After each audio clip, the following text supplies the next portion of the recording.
성도 여러분 안녕하십니까? 기쁘고 복된 안식일 주님 전에 나오신 여러분들을 진심으로 환영합니다. 오늘은 긍휼히 여기는 자에게 복이 있다, 긍휼히 여기는 자에게 복이 있다라는 제목으로 하나님 말씀 증거하겠습니다. 마태복음 5장 7절을 제가 읽겠습니다. 긍휼히 여기는 자는 복이 있나니 저희가 긍휼히 여김을 받을 것이며. 아멘.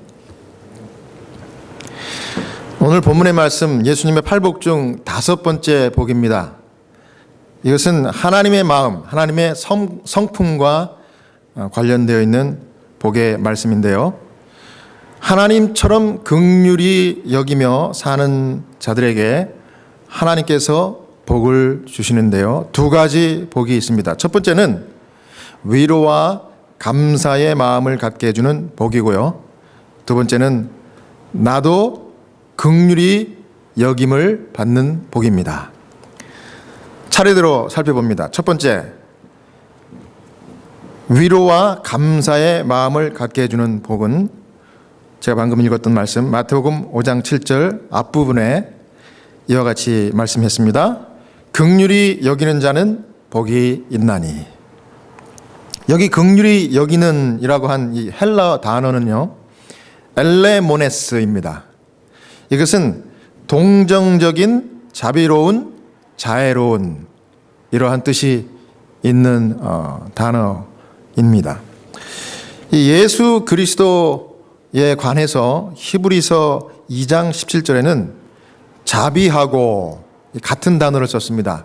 엘레몬이라는 헬라어를 썼는데요, 자비하고 충성된 대제사장, 이렇게 기록을 했습니다. 그러니까 우리 예수님의 마음이 자비가 많고 동정심이 충만하신 긍휼이 많은 하나님이시다, 이와 같이 기록한 말씀입니다. 여러분, 참된 신앙이 무엇일까요? 참된 신앙이란 다른 사람들에게 하나님의 마음, 긍휼의 마음, 또 자비로운 마음을 나누면서 살아가는 것이 참된 신앙입니다. 사람들이 하나님의 긍휼히 여기심을 받으면 감사하는 마음이 생겨나는 것입니다. 그런데 이 긍휼히 여기는 방법, 사람들에게 긍휼히 여길 수 있는 방법은 두 가지가 있는데요, 첫 번째는 함께 있어주는 것입니다. 우리가 불쌍한 사람들을 만나잖아요. 그러면 그 사람과 함께 있어주는 거예요. 그래서 성경에 보면은 하나님이 우리와 함께 하시겠다 하는 말씀이 참 많이 나옵니다. 그 중에서 제가 가장 좋아하는 말씀 몇 가지가 있는데요, 차례대로 좀 살펴보면 창세기 28장 15절입니다.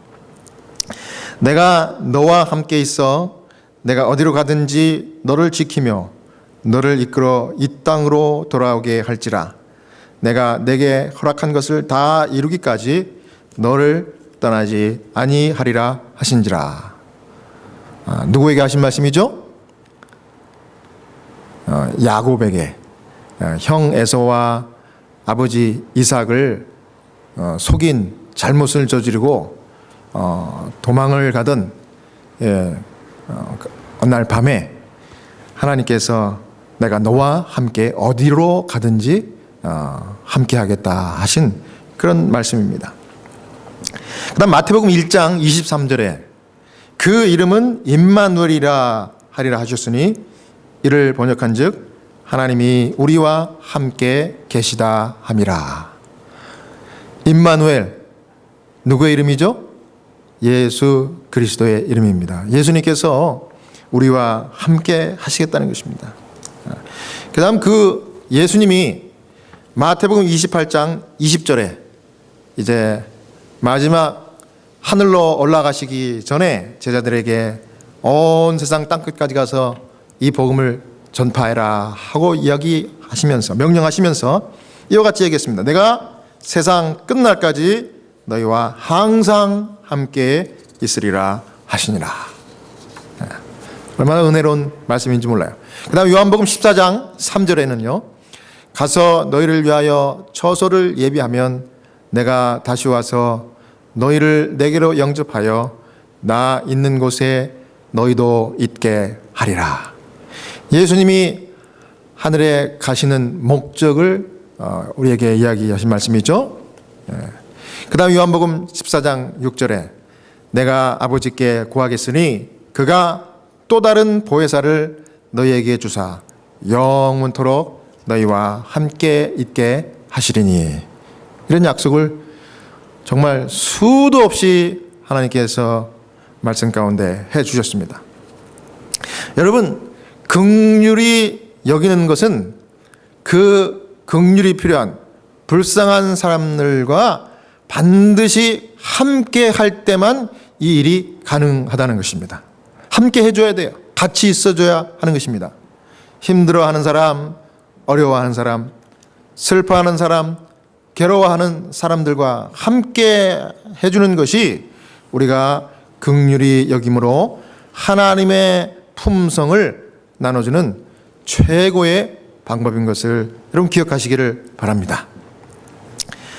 며칠 전에 제가 심장내과 병동 환자를 방문하는 중에 간호사 한 분이 저에게 와서 요청했습니다. 목사님, 제 환자 아무개가 지금 굉장히 슬퍼하고 있어요.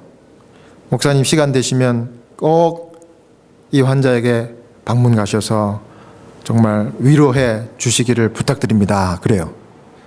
그래서 제가 바로 이제 그 병실에 찾아갔습니다.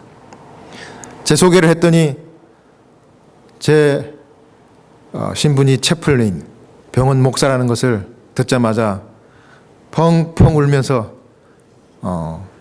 좀 앉아 보시라고 그래요. 자기가 좀 자기 마음 아픈 얘기를 좀 해도 되겠냐고 그래요. 그래서 그렇게 하시라고. 그래서 제가 앉았습니다.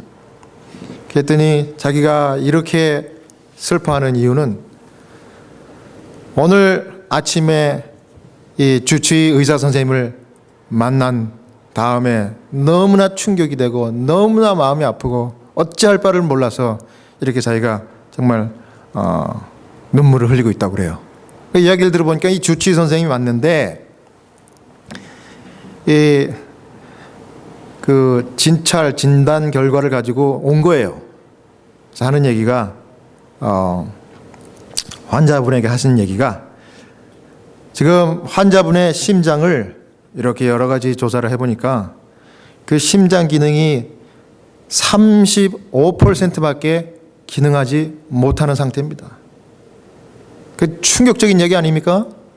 그러면서 하는 얘기가, 당신은 느끼지 못했을지 모르지만 얼마 전에 최근에 당신이 큰 심장이 이 하트어택 그거를 당한 것 같습니다.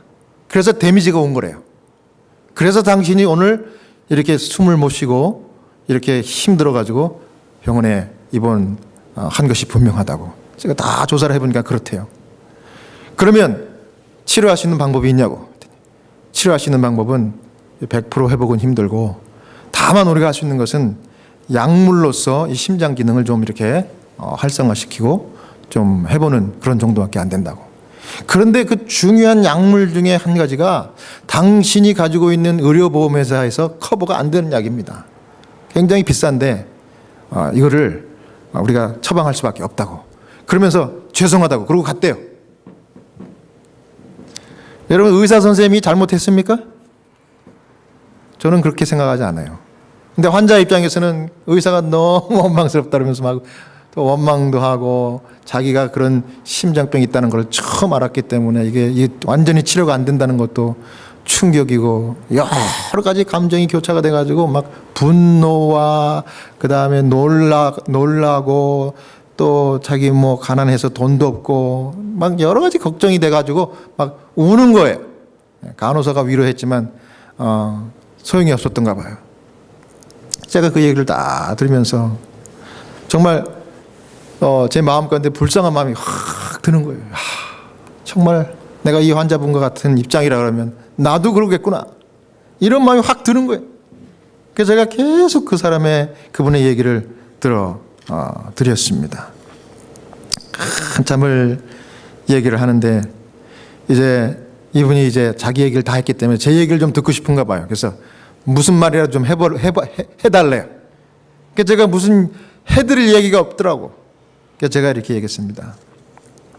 참 내가 그 얘기를 들으니까 너무 마음이 아프다고. 그런데 Life is not easy. 제가 그 얘기를 했어요. 인생이 삶이 녹록치 않습니다. 사는 게 다 힘들어요. You're not the only one. 그랬어요. 당신만 그런 게 아니라 그냥 이 얘기를 하니까 이 사람이 눈이 땡그러지면서 누가 또 그런 사람이 있는가 그러면서 듣는 거예요. 나도 힘들다고 그렇게 얘기했어요. 나도 힘들다. 사실은 저도 그때 힘들었거든요. 사실 저도 지금 그렇게 고민하는 문제가 또 있거든요. 굉장히 고민되는 문제가 있어요. 제가 아무리 성직자고 목사고 믿음 좋다 그래도 모든 사람들이 다 고민이 있는 것입니다. 제가 정말 마음가운데 고민되는 것이 있다고 그렇게 얘기하니까 이분이 눈이 땡그러지면서 뭐냐 그래요. 제가 내가 얘기를 당신에게 자세히 해줘도 당신이 나를 도와줄 수 없는 고민이라고. 그래서 내가 당신 고민 가지고 이렇게 괴로워하는데 그걸 내가 거기다 더 얹어줄 마음이 없어서 자세히 얘기는 못하지만 당신만 그렇게 괴로워하는 게 아니라 나도 괴롭고 온 세상 사람들이 다 사는 게 힘들다고. 근데 그 얘기를 했더니 이 사람의 마음이 확 열리는 것 같아요. 그러더니 제가 하는 무슨 얘기든지 다 잘 들어요. 마음이 확 열린 겁니다. 그래서 저는 사실 제 괴로운 얘기를 살짝 했어요. 그러면서 이보다 더 괴로운 일을 당한 제가 아는 제 친구의 이야기를 또 살짝 또 해줬습니다. 뭐 살짝만 해줬어요. 근데 그 이야기는 이 환자분의 얘기보다 더 무거운 얘기거든요. 더 힘든 얘기거든요. 그런데도 그 어려운 순간을 잘 넘기고 지금은 다시 안정되게 잘 정상적인 삶으로 돌아왔다는 그 얘기를 해주니까 이분이 너무 위로가 되는가 봐요. 그러더니 내가 지금까지는 그 의사 선생님 원망하고 내 자신의 삶을 정말 한탄하고 내가 정말 너무 괴로워가지고 눈물을 흘리고 있었는데 우리 송 목사님 오셔가지고 큰 위로를 해주셨다고. 너무 고맙다고. 내가 이제는 원망하지 않겠다고. 그래서 금방 마음을 바꾸는 거예요. 저도 놀랐어요. 그래서 제가 그랬습니다. 우리가 아무것도 할 수 없는 그런 막막한 그런 순간에는 내가 지금까지 경험한 바에 의하면은 하나님께 다 맡기고 기도하는 게 제일 빠르더라고. 그래서 그러는데 내가 좀 당신을 위해서 기도하고 싶은데 기도를 좀 해드려도 좋겠냐고 그랬더니 기도해달라요. 그래서 제가 기도했습니다. 하나님 아버지, 우리가 다 이렇게 사는 게 힘들어서 방법이 없어서 우리 하나님 앞에 우리 이 환자분하고 간절히 기도합니다. 하나님, 우리가 지금 뭐 때문에 이렇게 괴로워하는지 다 아시지 않습니까? 도와주십시오. 긍휼히 여겨주십시오. 우리는 주님의 긍휼이 필요합니다. 예수님의 이름으로 기도합니다.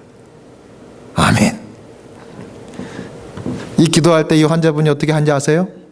펑펑 울었어요. 펑펑 울면서. 덩치는 저보다 같은 산만한 남자 환자분인데 애기같이 펑펑 울면서 기도하는데 저를 만나기 전에 원망과 괴로워가지고 울었던 눈물과 기도하면서 지금 흘렸던 눈물은 완전히 천지차이의 눈물이었어요. 이거는 감사와 오히려 기쁨의 눈물이었습니다. 그러면서 제가 이제 다시는 원망하지 않겠다. 제가 끝까지 하나님 붙들고 내가 나가겠다고. 그 신앙 고백을 하더라고요. 감사합니까? 할렐루야.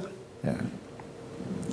여러분, 그래갖고 제가 이제 병실을 나와가지고 간호사에게 다 알려드렸습니다. 간호사님, 제가 가서 그 환자분을 만났는데 여차했고 제가 이렇게 해서 기도해드리고 나왔다고. 그랬더니 간호사가 활짝 웃으면서 목사님 너무 감사합니다. 역시 하나님의 위로가 최고군요. 그래요. 뭐가 최고라고요? 하나님의 위로가 최고예요. 이 세상에 최고 좋은 위로는 하나님의 위로입니다. 하나님의 위로는요, 어디서부터 내려오는 겁니까? 위에서부터 내려오는 위로가 하나님의 위로입니다. 여러분 답답한 일 계세요? 여러분 마음 괴로운 일 있습니까? 정말 어떻게 될지 모르는 그런 난감한 상황에 계세요? 걱정하지 마십시오. 위로부터 오시는 하나님의 위로를 바라보고 하나님의 긍휼을 바라시는 여러분 되시기를 간절히 바랍니다.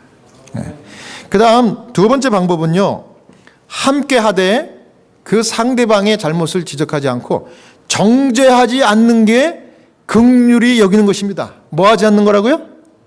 상대방이 잘했든 잘못했든 그 상대방의 잘못을 절대 들추지 마시고 정죄하지 말고 그저 함께하고 위로하는 거. 그게 그 사람을 위로하고 긍휼히 여기는 겁니다. 근데 이게 돼요, 안 돼요? 우리가 쉽지 않습니다. 이 정죄하는 게 얼마나 쉬운지 몰라요, 우리가. 근데 이걸 잘 참아야 됩니다. 그게 하나님이 우리에게 원하시는 그 긍휼히 여기는 거예요. 이사야 50장 9절에 주 여호와께서 나를 도우시리니 나를 정죄할 자가 누구뇨? 그들은 나 옷과 같이 헤어지며 좀에게 먹히리라. 참 대단한 말씀 아닙니까? 하나님 여호와께서 나를 도우시는데 누가 나를 정죄하리요? 이보다 더 확실한 간증이 어떠십니까? 하나님이 우리와 함께 하는데 아무도 정죄할 사람 없다는 겁니다. 하나님도 나를 정죄하지 않는데 누가 나를 정죄하냐 이거예요. 정죄는 누구만이 할 수 있는 건데 하나님만이 할 수 있는 게 정죄인데 죄인인 우리가 어떻게 다른 사람들을 정죄할 수 있겠어요? 그것은 마치 주님이 말씀한 것처럼 내 눈에 들보는 못 보고 다른 사람의 눈에 티끌을 정죄하는 것입니다. 그거 아닙니까? 우리말 속담에도 뭐라고 그래요? 똥 묻은 개가 뭐 묻은 개를 뭐 한다고요? 재 묻은 개를 나오라는 거예요. 하나님 보시기에 다 그게 그거예요. 이것은 무슨 얘기입니까? 아무도 인간이 인간을 정죄할 자격이 있는 사람이 없다는 거 아니겠습니까? 자, 하나님은 우리를 항상 뭐하는 분이시라고요? 도우시는 분이에요. 도우시는 분. 하나님은 저와 여러분을 항상 도우시는 분이에요. 정죄하는 분이 아니셔요. 이게 감사한 일이죠. 너무나 감사한 일입니다. 산상보훈 22페이지에 있는 말씀 제가 읽어드리겠습니다. 무한한 사랑이신 하나님과 일치되는 마음을 가진 모든 사람은 남을 교화시키기 위해서는 힘을 쓰되 남을 정죄하지는 않는다. 영혼 속에 거하시는 그리스도는 결코 마르지 않는 셈이다. 그분께서 거하시는 곳은 어디나 자비가 흘러넘치게 될 것이다. 참 굉장히 중요한 교훈을 여기 기록해놨는데 뭐라 그래요? 하나님과 일치되는 마음을 가진 모든 사람은 남을 교화시키는, 남을 도와주고 선도하는 일에는 온갖 힘과 노력을 다 쓰지만은 정죄하지는 않는다는 얘기예요. 교화하되 정죄하지 않는다. 여러분, 자비와 긍휼이 많으신 우리 주님께서는요, 사람들을 도와주시고 교화시켜 주시되 정죄하지 않으시는 하나님이십니다. 여러분, 무엇이 교화이고 무엇이 정죄입니까? 여러분, 상대방의 마음에 고마운 마음이 들게 하고 감사한 마음이 들게 했으면 그것은 교화예요. 근데 반대로 그 상대방의 마음 가운데 상처를 남겼다면 그건 정죄입니다. 그래서 위로해 준다고 갔는데 한참 잘 위로를 해주다가 한 번 잘못 정죄해가지고 그 위로가 다 말짱 도루묵 되는 경우가 있지 않습니까? 그러니까 끝까지 정죄하지 말아야 돼요. 내가 볼 때는 네가 그때 요거 살짝 요것만 좀 실수 안 해서 이런 얘기 할 필요 없습니다. 그 지혜롭지 못한 거예요. 어리석은 거예요. 그거 했다 하면 그냥 서운한 마음 드는 거예요. 그냥 그분에게는 그저 정죄하지 않고 그저 가만히 있어만 줘도 돼요. 그렇게 실수할 바엔 차라리 그저 입 다물고 가만히 그저 그분의 손을 잡고 아니면 그냥 그분 옆에 가만히 앉아만 계셔도 돼. 그냥 들어주세요. 요한복음 8장 11절에 우리 예수님께서 손수 모본을 보이셨어요. 여러분 잘 아시는 현장에서 붙잡힌 그 여인을 사람들이 돌로 치려고 할 때 어떻게 했습니까? 그 사람들도 다 죄가 있다는 것을 그 땅바닥에 다 말없이 예수님이 손가락으로 쓰니까 자기들 죄가 놀래가지고 다 도망간 거 아닙니까? 아무도 없어요. 정죄하려고 했던 사람들이. 누구만 남았어요? 예수님만 남았어요. 그 여인만 남았습니다. 그리고서 예수님께서 그 여인에게 하신 말씀이 요한복음 8장 11절에 예수께서 가라사대 나도 너를 뭐하지 아니하노니 정죄하지 아니하노니. 얼마나 은혜로운 하나님의 말씀입니까 여러분? 나도 너를 정죄하지 않는데요. 여러분과 저를 정죄하지 않는데요. 감사합니까? 감사합니다. 감사합니다. 근데 우리는 왜 이렇게 믿음이 없는지, 조금만 실수하면 하나님 앞에 두렵고 떨리고, 물론 하나님을 경외하는 건 좋지만 하나님의 사랑과 그분의 은혜를 우리 스스로가 받지 않으려고 그래요.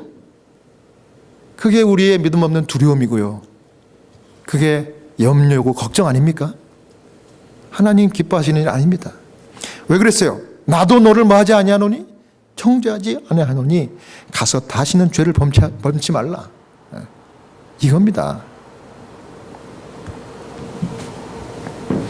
여러분, 사람이 정죄한다고 변화되지 않습니다. 절대 잘못을 지적해 주는 것 가지고 그 사람 변화되지 않아요. 사람이 변화되는 순간은요, 정죄가 아니라 사랑할 때 변화됩니다. 그 사람을 진심으로 케어할 때 감동을 받고 변화를 받는 거예요. 제가 이 심장내과 병동 환자를 만나고 나서 그날 저녁에 곰곰이 생각을 해봤습니다. 이 환자가 가장 서운하고 슬펐던 그 이유는요, 의사 선생님이 말해준 것 중에 그 중요한 약이, 심장을 돕는 그 약이 이 환자분의 의료보험에서 커버가 안 된다는. 그리고 이것을 장기간 동안 오랫동안 복용을 해야 된다는 그 말. 굉장히 부담되는 말이죠. 거기까지 하고 이 의사 선생님은 제가 가만히 앞뒤 전후 좌우를 들어보니까 거기까지만 이야기하고 의사 선생님이 할 일 다 마치고 금방 도망치듯이 나가버렸대요. 나가버렸대. 그러니까 이 의사 선생님은 의사로서 할 일은 정말 잘했어요. 정말 정확한 팩트에 의해서 앞으로 어떤 치료가 가능합니다, 이걸 환자에게 알려주는 그 일을, 그 사명을 띠고 왔기 때문에 그 사명과 그 일은 정말 100% 잘했습니다. 끝났기 때문에 갔어요. 그런데 환자가 정말 괴롭고 서운했던 것은 그 의사 선생님에게 기대했던 것이 충족이 안 됐던 거예요. 이게 뭐냐면 의사 선생님의 일과 한 가지 더 나가서 의사 선생님에게 희망적인 얘기, 정말 용기를 주는 얘기, 비록 자기의 마음과 자기의 심신이 이렇게 환자지만은 우리가 최선을 다하겠다고, 내지는 그 사람을 케어하는, 그러니까 이 환자분에게는 그 미니스트리, 그 의사 선생님의 사역의 그 말 한마디가 필요했던 거예요. 오늘 말씀으로 바꾸자면 긍휼히 여기는 그 말 한마디가 필요했던 거예요. 그런데 의사 선생님은 그 일만 하고 갔다는 거예요. 그래서 제가 그 얘기를 듣자마자 정말 성령께서 지혜로운 말 한마디 딱 하라고 제 마음속에 가르쳐 주시더라고요. 뭐라고 얘기한지 아세요? 그 얘기를 듣고 I am so sorry. 이거 뭡니까? 정말 지극하면 미안하다지만은 이 미국 사람들 사이에는 그 슬픔을 위로하는 최고의 말이 I am so sorry예요. I am so sorry. 뭐 사랑하는 분이 돌아가셨다면 I am so sorry. 내 잘못, 한국식으로 생각하면 이거 말이 안 되잖아요. 내 잘못이 아니잖아요. 그분이 죽은 게 내 잘못이 아니잖아요. 그런데 그 사랑하는 사람을 잃은 그분에게 하는 최고의 좋은 말 I am so sorry. 제가 I am so sorry 그렇게 얘기했어요. 그리고 거기다가 더 덧붙여서 뭐라고 얘기했는가 하면 이것은 당신의 잘못이 아닙니다. This is not your fault. 아무의 잘못도 아니에요. 내가 그랬어요. 또 거기다 더 나가서 의사 선생님의 잘못도 아니고 간호사의 잘못도 아니고 당신의 잘못도 아니고 아무 잘못도 아니에요. This is not your fault nor his fault. 의사 선생님의 fault도 아니에요. 그러면서 탁 생각난 말이 요한복음 9장 3절에 제자들이 나면서 속용된 이 사람이 자기 죄 때문에 이 병 걸린 겁니까? 아니면 그 부모 죄 때문에 눈먼 상태로 태어난 겁니까? 물어봤을 때 예수님 뭐라고 그랬어요? 우문현답. 자기 죄도 아니고 부모 죄도 아니고 누구의 영광을 위해서? 하나님의 영광, 하나님의 하시는 일을 나타내고자 하십니다. 참, 우리 하나님 너무너무 은혜로운 하나님 아니십니까? 여러분, 우리는 어떤 문제가 생기면 타겟을 찾으려고 그래. 한 사람을 표적적으로 그냥 탁 세워가지고 그 사람을 공격해야 돼. 이게 죄인의 죄인의 본성이에요, 본성. 그런데 우리 주님은, 우리 하나님은 어떻게 하세요? 우리랑 완전히 정반대의 일을 하시는 거예요. 우리는 한 사람을 세워가지고 마녀사냥하면 모든 문제가 해결될 줄로 알고 그렇게 하는데 하나님은 그렇게 안 하십니다. 하나님의 일을 나타내기 위해서, 하나님의 영광을 위해서 그분이 그저 오셔서 모든 문제를 해결해 주시는 거예요. 여러분, 문제 해결이 중요하지 그 원인이 뭔가 원인을 찾아내는 게 그게 뭐가 그렇게 중요합니까? 예? 잘못을 찍어내가지고 그것을 밝혀내는 게 뭐가 그렇게 중요해? 뭐 대단하다. 하나님 보시기에 적어도 그것은 아무것도 아니에요. 그것은 해야 될 일이 아닌 거예요.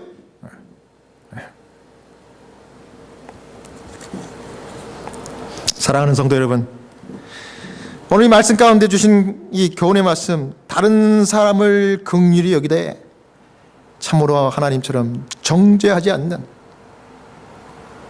표적적으로 마녀 사냥하는 일을 당장 버리는, 그래서 모든 만나는 분들에게 하나님의 은혜와 축복이 되는 여러분 모두가 되시기를 간절히 소원합니다. 자, 그 다음에 긍휼히 여기는 자는 복이 있나니, 마태복음 5장 7절 두 번째 복은 뭡니까? 나도 긍휼히 여김을 받는 복을 받게 되는 것입니다. 뭐라고요? 내가 긍휼히 여기면 나도 긍휼히 여김을 받아요. 누구로부터? 누구로부터겠어요? 위로부터 긍휼히 여김을 받는 복을 받는다는 얘기죠. 그 위대한 말씀을 다시 한번 제가 읽어드리겠습니다. 마태복음 5장 7절 화면에 한번 보시고 같이 읽어볼까요? 너무 좋은 말씀이에요. 시작. 긍휼히 여기는 자는 복이 있나니 저희가 긍휼히 여김을 받을 것이며,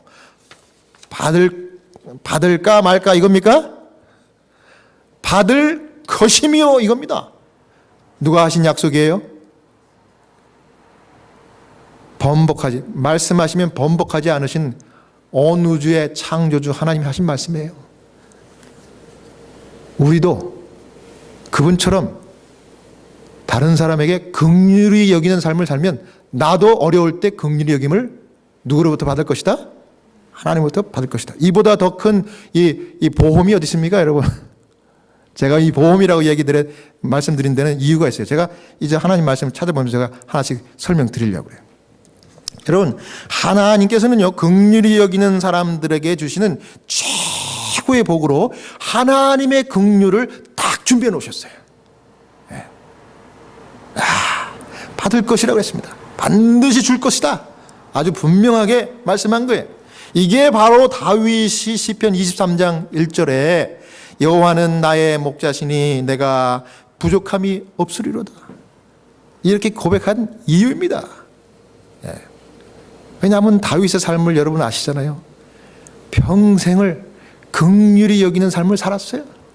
그걸 어디서부터 배웠어요? 목동으로서, 예? 어려움 가운데 처한 맹수 가운데 맹수에게 이 밥이 돼서 죽어야 될 그 양을 구하기 위해서 자기 목숨을 내놓고 긍휼을 베푸는 일을 직접 행동으로 보여줬잖아요. 거기서부터 배운 거예요. 그래서 어떻게 양들에게 긍휼을 베푸는지 알았고, 그것이 이제 훈련이 돼가지고, 예, 나중에 왕이 돼서 온 이스라엘 사람들의, 백성들의 마음을 헤아릴 줄 알고 긍휼히 여기는 왕이 된 거예요. 그랬더니 하나님께서 온갖 인생의 파란만장한 그 굽이굽이 개고 골짜기의 경험에서 하나님이 긍휼히 여겨주시는 경험들을 누구보다도 많이 한 사람이 바로 다윗입니다. 그래서 다윗이 한 고백이 이거예요. 여호와는 나의 목자시니 내가 부족함이 없으리로다. 하나님의 긍휼이 나에게 너무 넘치기 때문에 내 잔이 넘치나이다. 같은 장에 그렇게 얘기했죠. 예? 주께서 기름으로 내 머리에 바르셨으니 내 잔이 넘치나이다. 긍휼히. 자비의 하나님, 지혜의 하나님, 성경의 많은 약속의 말씀들을 저와 여러분을 위해서 기록해 놓으셨는데, 이걸 붙들고 살면 이게 큰 긍휼의 복이 되는 거예요. 우리가 받아서 우리가 누릴 수 있는 긍휼의 복이 되는 거예요. 흥미로운 사실은 이 약속들의 공통점이 있는데, 하나님께서 주시는 이 긍휼의 복, 저와 여러분에게 주시는 긍휼의 복은요, 비행기로 따지면은요, 여러분 비행기 표 끊을 때 두 가지가 있죠. 한 번만 가는 티켓을 뭐라 그럽니까? 원웨이 티켓, 한국말로는 편도 티켓. 그 다음에 일반적으로 비행기 티켓은 여행을 갔다 오는 거니까, 갔다가 오는 것까지 다 포함된 티켓은 무슨 티켓이라 그래요? 라운드 티켓. 우리말로는 왕복 티켓. 그렇죠? 자, 하나님이 긍휼히 여기는 자는 복이 있나니 하시고 우리에게 약속의 말씀을 주신 것은 라운드 티켓 같은 겁니다. 왕복 티켓 같은 것입니다. 이건 뭐예요? 그저 우리가 평생 희생하고 봉사하고 다른 사람을 위해서 다 주는 것으로 끝난다, 이것이 아니라 뭐예요? 그렇게 하는 자들은 너희가 그것이 필요할 때 내가 다 도로 너에게 안겨주겠다, 이겁니다. 여러분, 대단한 약속이죠. 그래서 마태복음 5장 7절에 예수님께서 군더더기 없이 말씀한 거예요. 긍휼히 여긴다는 복이 있는데 저희도 긍휼히 여김을 받게 될 것이다. 예수님이 책임져 준다는 얘기예요. 하나님이. 그러니까 우리가 지금 할 일은 다른 사람을 돌아보고 긍휼히 여기는 일을 끊임없이 하면서 사는 것만 하면 되는 거예요. 그럼 우리가 필요할 때는 누가 도와주시는 거예요? 하나님이 알아서 도와주시고 긍휼을 베풀어 주는 것입니다. 얼마나 놀라운 말씀입니다. 근데 여기서 짚고 넘어갈 것이, 그러면 하나님이 우리를 긍휼히 여겨주시는 복, 과연 어떤 복이 있을까? 네. 그것은 바로 여러분께서 이제 믿음으로 상상하고 경험하셔야 될 몫이에요. 네. 이 말씀을 붙들고 말이죠. 요한복음 16장 33절에 이것을 너희에게 이름은 너희로 내 안에서 평안을 누리게 하려 합니다. 예수님 제자들을 내보내면서 이리 가운데 보내는, 이리 가운데 양을 보내는 것 같다고 그렇게 얘기하고 걱정을 했어요. 하지만 이것을 하라고 명령하셨거든요. 그리고 내가 너와 함께 한다고 그랬거든요. 그래도 그걸 일을 못했어요. 두려워했습니다. 염려했죠. 그런데 주님께서 하신 말씀이 바로 이거예요. 내가 너에게 이것을 하라고 한 것은 내 안에서 평안을 너희가 누릴 수 있는 이 방법이기 때문에 이걸 이야기를 하는 거예요. 똑같은 말씀 마태복음 5장 7절에도 긍휼히 여겨라. 그러면 너희가 긍휼을 하심을, 긍휼히 여김을 받을 것이다. 내가 너에게 평안을 주고 내가 너에게 행복을 안겨주겠다, 이 말입니다. 여러분, 그렇습니다. 신앙은요, 이와 같은 하나님의 약속의 말씀을 묻지 않고 따지지 않고 순종하는, 그것이 바로 신앙입니다. 여러분. 이게 복이 되는 거예요. 잠언 11장 25절, 참 좋아하는 말씀 중에 하나예요. 또 잠언 11장 25절, 이것도 한 가지 약속입니다. 우리에게 긍휼을 베풀고 살아. 희생해라, 구제해라 하면서, 특별히 구제할 때는 우리가 가진 소유가 나가는 거 아닙니까? 그런데 이렇게 약속했어요. 구제를 좋아하는 자는 풍족하여질 것이요, 남을 윤택하게 하는 자는 윤택하여지리라. 이거 뭡니까? 이게 원웨이 티켓이에요? 라운드 티켓이에요? 라운드 티켓입니다. 아멘. 이것도 역시 여러분 믿음으로 상상하셔야 될 일이에요. 경험하실 일입니다. 윤택해지고 풍족해집니다. 이상합니다. 나눠주면, 하나님 말씀을 따라 나눠주면 윤택해지고 풍족해집니다. 여러분 경험하시기 바랍니다. 이게 여러분과 저의 믿음의 도전일 줄로 저는 믿습니다. 긍휼히 여기며 구제하는 자가 받는 복이에요. 믿음으로 이것을 순종하는 여러분과 제가 되기를 축원드립니다. 그리고 여러분의 영적인 삶도 여러분 자연 법칙 똑같아요. 심은 대로 뭐 합니까? 자연 법칙은 심는 대로 거두는 거예요. 이거는 영적인 법칙도 마찬가지입니다. 그래서 시편 41편 1절에서 3절 보면 참 좋은 약속의 말씀, 마지막으로 제가 이것만 읽고 제가 말씀을 마치겠습니다. 시편 41편 1절에서 3절입니다. 빈약한 자를 권고하는 자가 복이 있으며, 이게 무슨 얘기입니까? 긍휼히 여기는 자가 복이 있다는 얘기예요. 불쌍히 여기면 복이 있다는 얘기예요. 재앙의 날에 여호와께서 저를 뭐 하시리로다? 건지시리로다. 하나님이 뜬금없이 우리를 건지는 게 아니라 우리가 긍휼히 여기는 삶을 평소에 살다 보면 우리가 정말 재앙이라고 생각하는 난감하고 정말 어떻게 해야 될지 모르는 그런 순간에 누가 건져주신다고요? 하나님이 건져주시고 피할 길을 주신다. 아멘. 아멘. 여호와께서 저를 보호하사 뭐하게 하시리니? 살게 하시리니 저가 세상에서 복을 받을 것이라. 주여 저를 그 원수의 뜻에 맡기지 마소서. 여호와께서 세약한 병상에서 저를 붙드시고 저의 병중 그 자리를 다 고쳐 펴시나이다. 아멘. 오늘 이 말씀을 여러분에게 선물로 좀 드리고 싶어요. 일주일 동안 정말 이 말씀을 계속 묵상하시면 이 말씀의 약속이 여러분의 축복이 되리라고 저는 믿습니다.